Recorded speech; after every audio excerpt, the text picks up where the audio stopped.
Henry Kissinger is one of the most beloved yet controversial figures involved in global geopolitics today.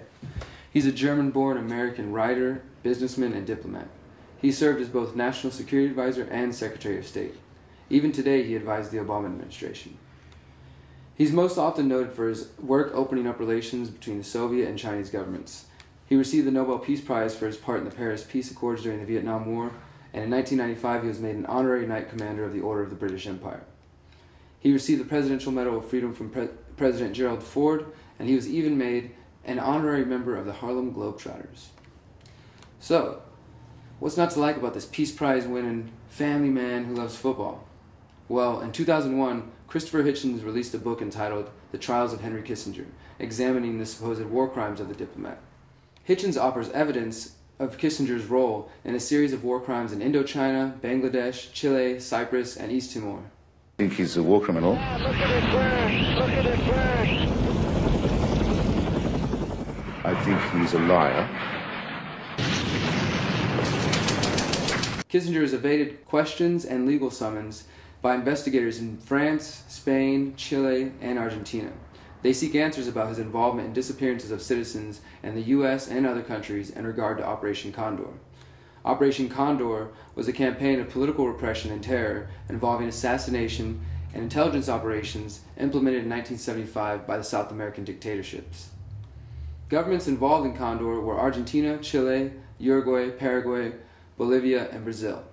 The United States provided support and supplied military aid for Condor at least until 1978.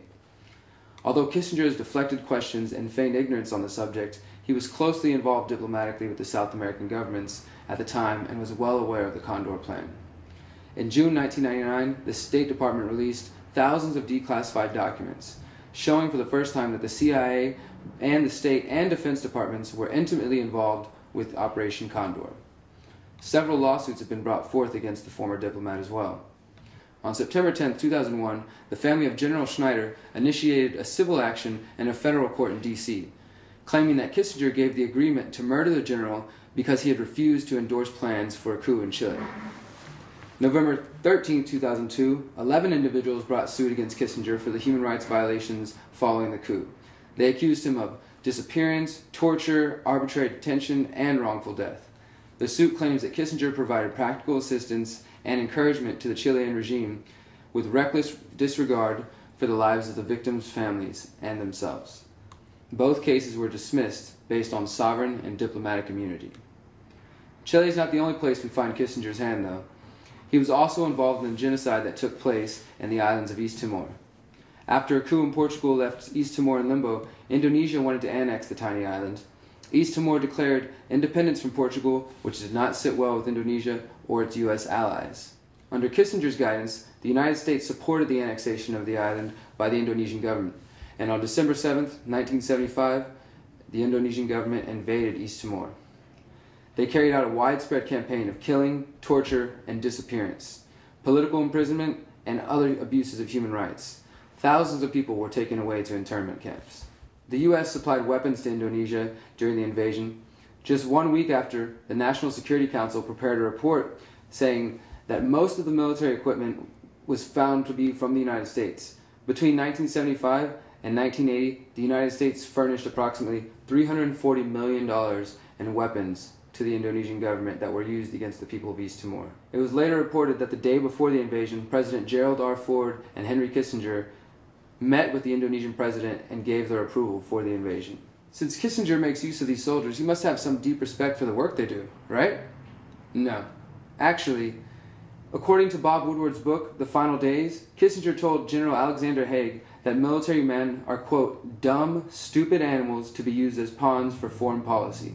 To add more fuel to the fire, Kissinger is a member of the Bohemian Club, the Bilderberg Group, and the Council on Foreign Relations.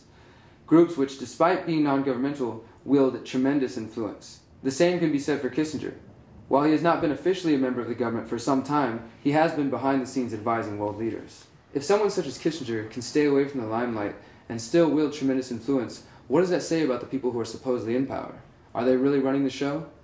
Perhaps it's time to look deeper than the surface and shine a light into the darkness. I'm just barely scratching the surface with Henry Kissinger, and it's getting pretty nasty already. So who is Henry Kissinger? Is he the greatest diplomat the United States has ever known? Or is he a heartless war criminal? I think the evidence speaks for itself. What do you think the most important thing is for Barack Obama? Obviously, I think his task will be to develop an overall strategy for America in this period when really a new world order can be created. It's a great opportunity.